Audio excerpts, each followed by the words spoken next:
KW Continente presenta los análisis y comentarios del ingeniero José Isabel Blandón y Fernando Correa.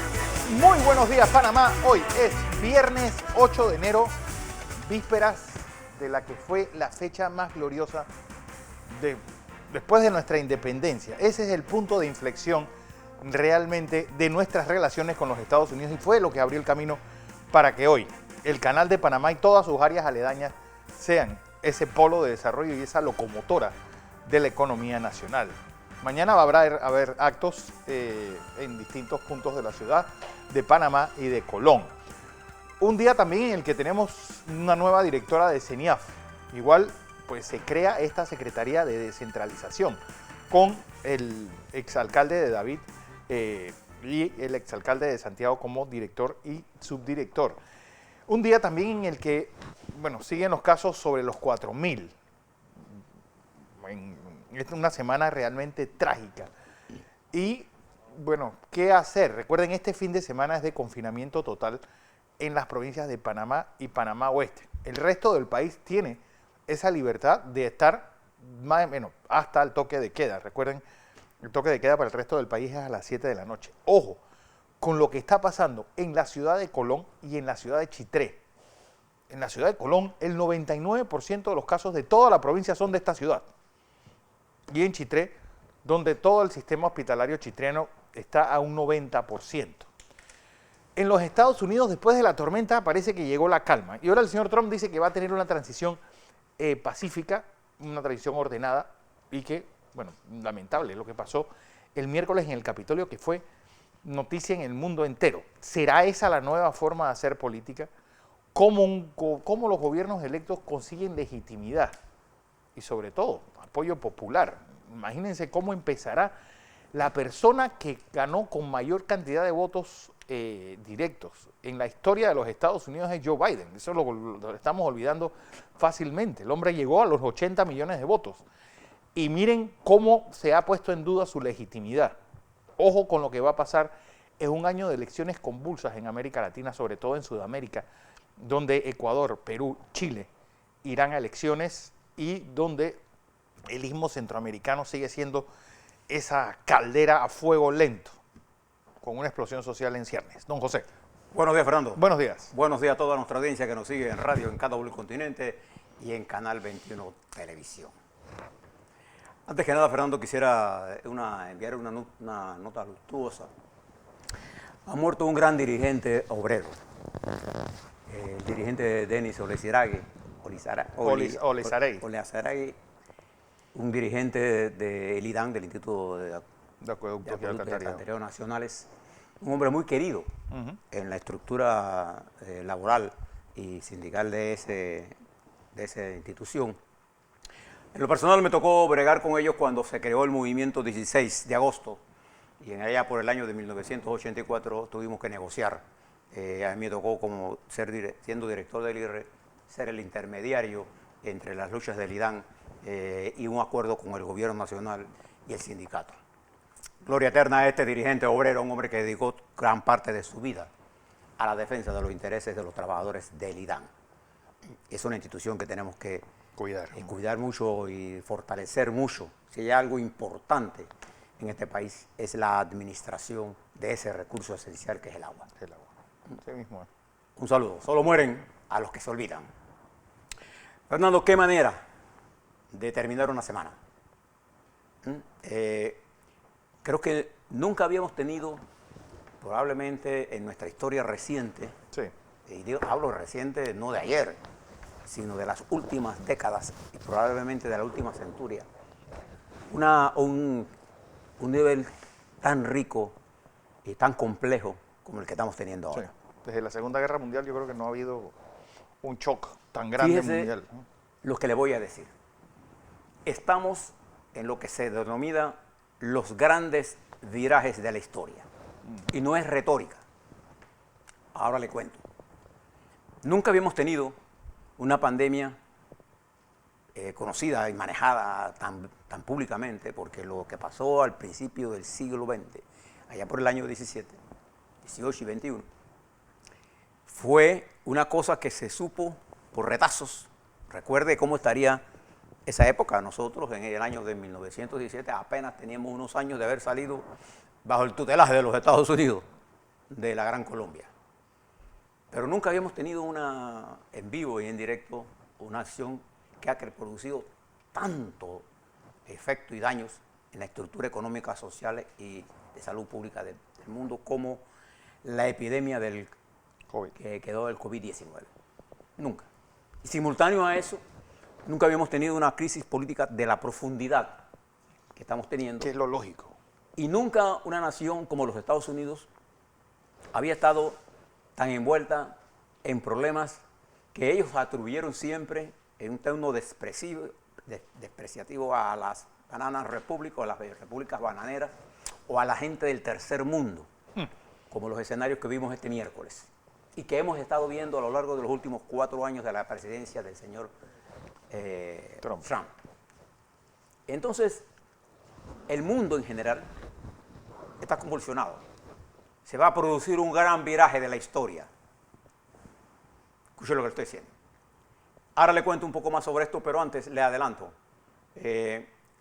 las cifras del COVID mundial. Si hay una cosa importante es que les digamos la línea internacional de la velocidad de esta pandemia. En el mundo se está produciendo una reproducción del virus, se está produciendo una reproducción acelerada del virus. Sí. Bueno, hoy amanecemos con 88.761.446 casos, 1.918.902 fallecidos, 2.16% de tasa de letalidad. Y ojo, 24.734.963 casos activos, 25 millones de personas. Hoy en los Estados Unidos, que el presidente Trump olvidó sobre el COVID-19. Estados Unidos amanece con 22.136.957. ¿Cuánto pensaron ellos esos en marzo? Sí. 374.197 fallecidos. ¿Cuánto? 374.197. 8.614.614 casos activos, 1.69 de casos de tasa de letalidad, 1.144 fallecidos por millón de habitantes y 67.656 casos por millón de habitantes. Si usted mira ese panorama en los Estados Unidos y ve el panorama en nuestra América Latina, el desarrollo del mismo en Colombia, en Perú, en Ecuador, los daños que ha hecho en Brasil, las cifras de Brasil son impresionantes. Como impresionante ha sido la incapacidad del presidente Bolsonaro de manejar esta crisis y siempre subestimarla con argumentos pueriles, para decirlo menos. Lo que está pasando en México, lo que está pasando en los estados de los Estados Unidos, en donde el sistema está colapsando. Todo. Y esta realidad nos lleva a nosotros a decir que en el mundo el COVID va a existir por un buen periodo. No, por un buen periodo, y quienes nos siguen día a día escucharon ayer la entrevista del doctor Carlos Ballesteros, y ahí hay algo que va a pesar en las siguientes generaciones, y es todo lo que va a caer, sobre todo en salud ocupacional y en pensionados que van a tener que irse de sus trabajos debido a las secuelas que va a dejar esta enfermedad. Frente a esta realidad vertiginosa en cuanto a la afectación negativa, también se produce una nueva realidad, vertiginosa también, que ha sido la respuesta de la ciencia para producir una vacuna en su estado de uso de urgencia. A la velocidad con que la hemos producido, nunca se había dado en la historia de la biología molecular ni de la medicina la producción de una vacuna en tan corto tiempo. Nunca. La cantidad de recursos que se han invertido. Quizás el trabajo más importante de Trump y que él desperdició de utilizar fue precisamente el esfuerzo que él puso en empujar la producción de la vacuna en los Estados Unidos, particularmente la Pfizer, Moderna e incluso AstraZeneca. Johnson & Johnson. Y él apostó a la vacuna y él se olvidó de eso. Tanto que se olvidó que después que la producen no saben cómo. No tienen cómo no distribuirla, porque la distribuían los estados, es cómo llevarla al hombro de cada ciudadano norteamericano. Pero eso es un logro que nadie le puede quitar al presidente de los Estados Unidos y al mundo en general, porque no solamente se produjo vacunas, porque siempre tendemos a ignorar la producción de otras vacunas. Hay 200 prototipos de vacunas. Y hay vacunas rusas. India ahora. ¿Y por qué Rusia? Rusia venía trabajando, acuérdense que el COVID viene del SARS-CoV-1, que es una familia de virus ampliamente conocida y que ha producido efectos ya en el mundo. Y Rusia estaba estudiando el virus que apareció en Arabia Saudita, igual que Moderna lo estaba estudiando, y tuvieron una ventaja con el SARS-CoV-2 porque ya tenían trabajo adelantado sobre este tema. Igual que China. Y hay vacunas chinas, hay vacunas rusas, hay vacunas en India, hay vacunas en varios países del, son 200 del mundo. Y la velocidad con que ellas se vayan produciendo va a generar una competencia geopolítica. La vacuna se ha politizado. Pero es un hecho positivo ante el hecho pesado. La ciencia ha respondido con velocidad también, pero con el sistema de producción actual estamos en manos de gente produciendo vacunas caras para gente pobre. Sí. Entonces, ¿quiénes son los que se van a quedar con la vacuna? Los que tienen recursos. Es un problema que vamos a tener que afrontar. Pero además de esto, en medio de esta situación, se produce durante esta semana un acontecimiento que va a estremecer al mundo y va a acelerar lo que yo llamo la crisis global del Estado nacional de cada uno de los países del mundo. De cada uno de los países del mundo. El Estado-nación. Porque a raíz de la globalización, la capacidad del Estado de responder se fue reduciendo y los países quedamos en manos no de las democracias locales, sino de un país, de un poder que no es electo en ningún lado. Transnacional. Es un poder internacional que es el que se ha vuelto multimillonario, incluyendo con las cifras del COVID. Todo este crecimiento extraordinario de las bolsas de valores se concentra en un puñado de hombres que son tan ricos que no saben lo que tienen. No. Que se compara incluso con la riqueza de lo que uno tiene con la riqueza de varios países. Entonces, ese crecimiento desproporcionado de la bolsa de valores, particularmente en las tecnológicas y farmacéuticas, ha generado o ha profundizado una nueva situación. Pero se produce en los Estados Unidos un fenómeno que es el fenómeno de Donald Trump, que desde el 16 a esta parte ha generado una serie de hechos que han venido marcando la vida de los Estados Unidos y cuyo desenlace ocurre durante los últimos días a una velocidad tan rápida que es difícil entender todo lo que está ocurriendo. Le doy algunas de las cosas para que usted tenga elementos en su memoria para el análisis que le voy a hacer. Voy a partir con la última intervención ayer del presidente Donald Trump, quien leyendo, por la forma en que lo vi, de un teleprompter, con un tono casi opaco, para decirlo como lo vi en televisión. Volvió a ser el doctor Jekyll. Él vuelve a una personalidad que no es y habla de la necesidad del encuentro, de la necesidad de dejar aparte las peleas, de que va a haber una transición y que él va a entregarle al poder, que no va a hacer un segundo mandato seguido. No lo va a hacer porque perdió las elecciones. Ese Donald Trump de ayer, que aparece derrotado, compárelo con el discurso del miércoles, frente a la multitud que él manda y lanza contra el Congreso de los Estados Unidos. Y la subestimación de él, de lo que estaba realizando. Y recuerde lo que él estaba realizando. Estaba en marcha un plan de autogolpe para producir una negación del resultado electoral en los Estados Unidos que favorece a Biden amplia, rotundamente. Él quería hacer que el vicepresidente de él, Mike Pence, tomara decisiones que no están en la Constitución. Mientras él hacía eso, las turbas se tomaban el Congreso. Las turbas se tomaron el Congreso pero Pence no hizo lo que Trump quería. Y comienza entonces una especie de matriz de reversa en lo que está ocurriendo.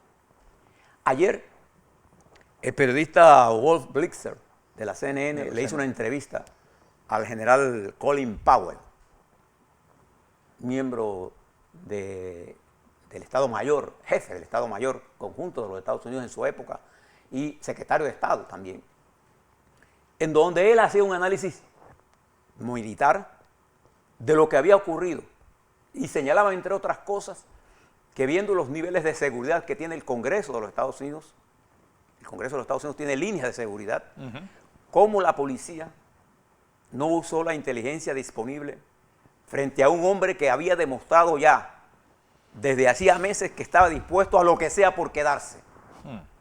Y hace una crítica dura a la conducta de la policía, a la falta de estrategia y de previsión de la policía de los acontecimientos que se iban a producir.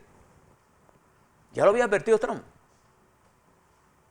Y el general Powell hace un análisis militar de esto. Y el jefe de la policía de Washington renunció. En ese escenario aparece un video, que yo creo que ustedes habrán visto, en la que ese video ha sido grabado por el hijo del presidente de los Estados Unidos momentos antes de que él saliera a dar el discurso. Es un video espeluznante, para decirlo mismo. Ahí estaba el presidente en un cuarto preparado para esto, viendo cómo las turbas se estaban preparando. Y ellos riéndose, el hijo de Trump con una novia que a pesar de estar guapa, está como le falta un tornillo, riéndose. Y Trump estaba viendo lo que estaba ocurriendo, él. Ese Trump desafiante no es el Trump de ayer.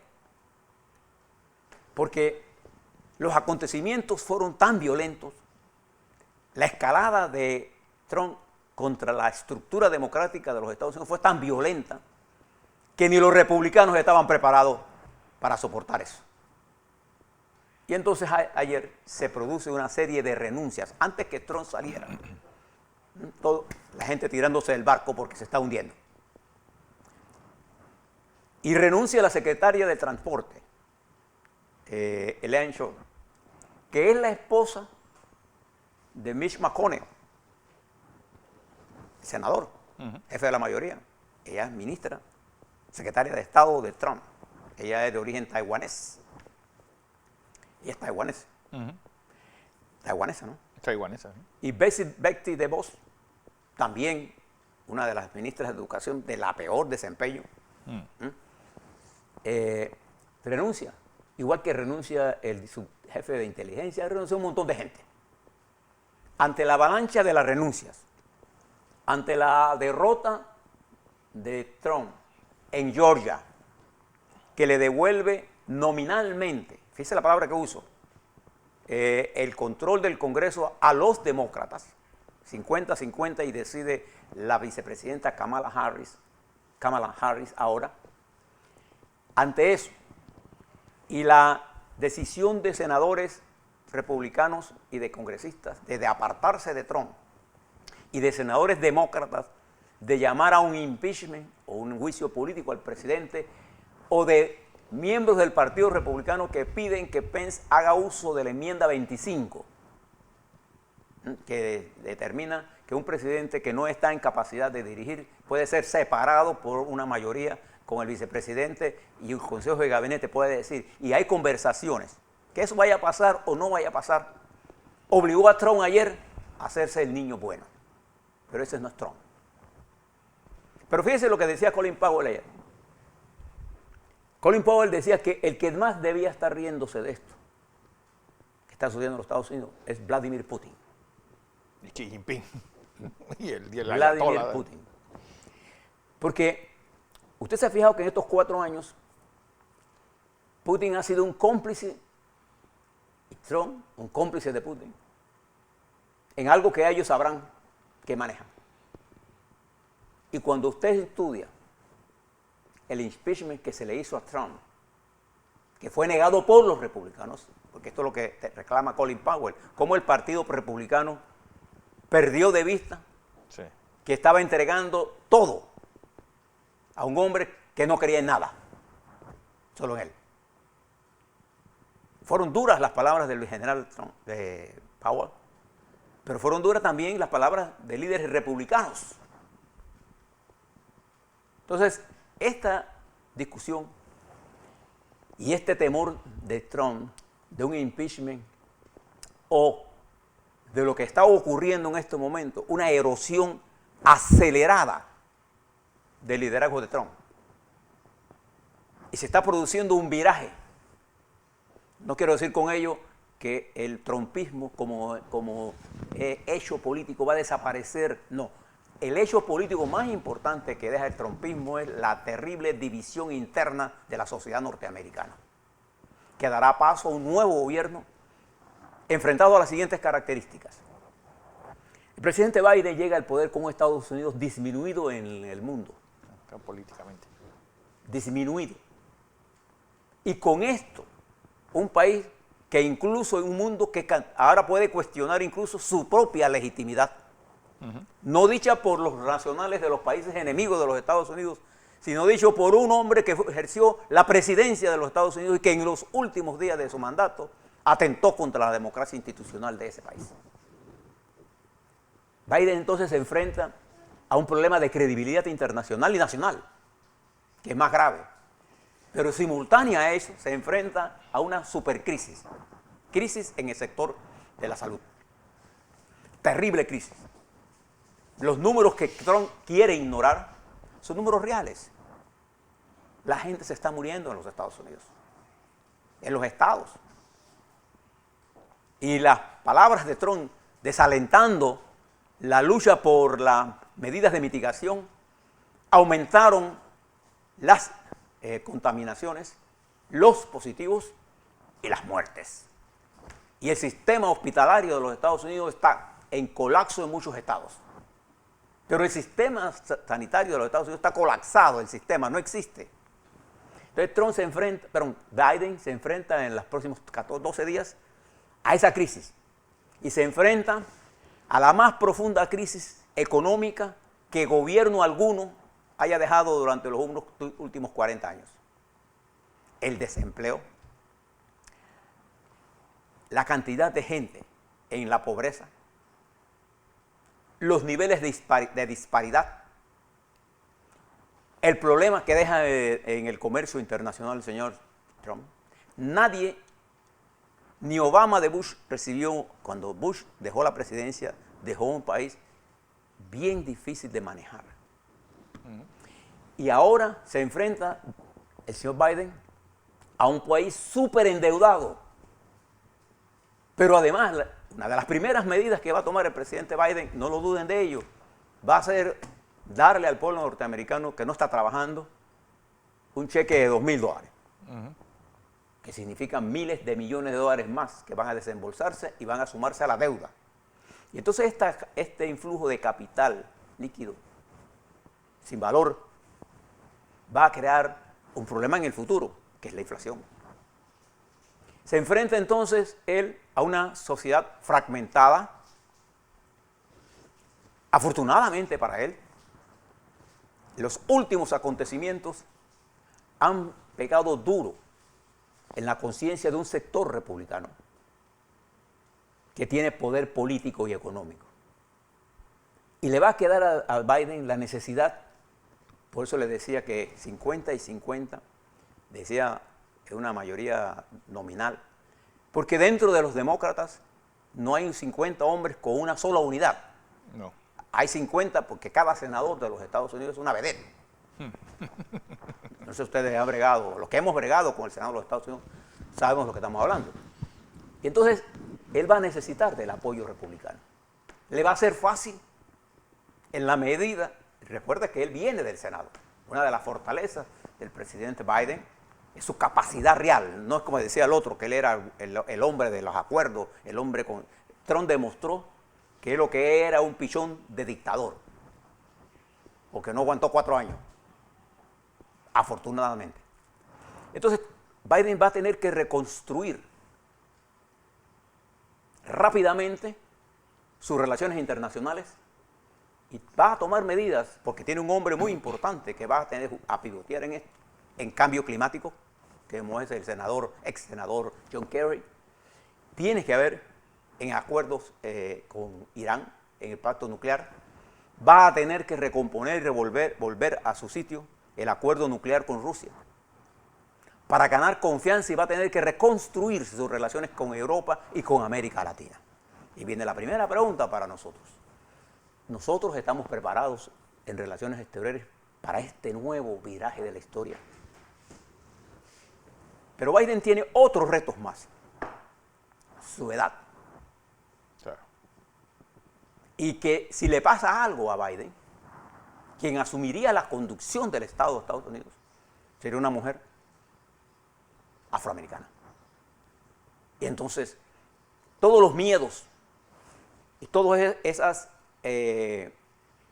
posiciones fascistas, racistas de Trump contra los latinos, contra los negros, ¿no? Esa supremacía blanca que usted ve en ese video donde están todos los blanquitos que están ahí, Trump con sus hijos, usted no ve ningún negro metido ahí, va a tener un efecto terrible.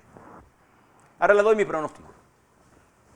Conociendo a los Estados Unidos y conociendo ahora el comportamiento de la Corte Suprema de Justicia de los Estados Unidos frente a los embates del señor Trump, fíjese, Fernando, estimados televidentes, que la Corte Suprema de Justicia, con 6 nominados por el Partido Republicano y 3 forzados por Trump, se mantuvo firme en defender la institucionalidad y rechazó todas las demandas engañosas de Trump. Trump solo engañó a los republicanos fanáticos. Las cortes inferiores estatales nombradas por Trump también fallaron contra él. El vicepresidente, que durante 4 años fue su leal escudero, en el momento de la crisis apostó a su país. Y es digno lo que hizo el vicepresidente Pence. De lo otro hubiera quedado liquidado. Pero fíjese que a pesar de que Pence lo habían mandado a hacer la punta de lanza del golpe, las turbas se iban a llevarse. Imagínense el día de miércoles que el vicepresidente de los Estados Unidos sacado de urgencia del Senado y la vicepresidenta electa también es sacada de urgencia. Imagínense ese caos para un consejo, para lo que hemos visto, cómo se trabaja la seguridad. Sacar de urgencia por riesgo de muerte. Y ya hubo tiros. Hubo tiros. Bueno, 4 muertos. 5, porque murió un policía. Un policía. Entonces, en esa situación, Trump ha perdido mucho, cosa que me alegro, por los Estados Unidos, y por el mundo, y por nosotros. Pero hay una situación nueva. En el mundo en general, fíjese lo que hizo Erdogan. Esos caprichos que produce la naturaleza en los seres humanos, este dictador de Turquía, emite un comunicado diciéndole a los turcos que se alejen de Washington por los peligros que hay. Más peligro tiene un turco en Turquía que un turco en los Estados Unidos. Pero esa es ironía, dicha por un dictador de categoría, como yo no sé si ustedes conocen cuántos presos políticos tiene este caballero Erdogan. Alguien que vota 100.000 empleos públicos en un día. Y que mata más de 20.000 personas en el último golpe que le dieron a él. Y esta instrucción de Putin que le vende los SAM de 400 a un hombre que quiere estar en Libia. Eso se acabó. Porque se va a recomponer el poder de la OTAN. Y creo que vienen cosas muy serias. Y creo que no solamente Biden necesita apoyo internacional. Nosotros necesitamos apoyo internacional. Nosotros debemos definir nuestra política frente a este mundo que yo llamo en el viraje que se está produciendo, a la velocidad que se está produciendo. Nosotros necesitamos todos nuestros talentos. Solamente les recuerdo, lo voy a dejar para el segundo. Mañana es 9 de enero. Ahí el 9 de enero se produjo uno de los más grandes virajes de la historia nacional. Pasamos de la época de estar pidiendo dádivas a los tratados a la época en la que nació la necesidad de clausurar esos tratados. Pasamos de la época de la negociación a la época de la abolición. Esa es la importancia estratégica del 9, 10 y 11 de enero. Porque después de ese momento, los panameños no estábamos pidiendo reformas a los tratados. Estábamos pidiendo la abolición de los tratados Hay-Bunó-Varila. Bueno, esa gran historia nuestra del 64, que mañana se cumple un aniversario de esa gesta gloriosa, es la misma situación que se encuentra el mundo en este gran viraje que se produce en la historia. Y me alegra, y no tengo la menor duda que la nación norteamericana sabrá superar esta crisis y saldrá fortalecida de esta crisis. Me alegra porque la Corte Suprema de Justicia de los Estados Unidos dio una lección a un dictador, a un pichón de dictador. Y porque las cortes estatales, puestas por él, le demostraron que el que designa un juez no es el dueño de, no se convierte en el dueño del juez. Mire qué lección. Este es un país que puede darnos esas lecciones, tiene el ADN suficiente para salir adelante. Yo confío en la recuperación de los Estados Unidos.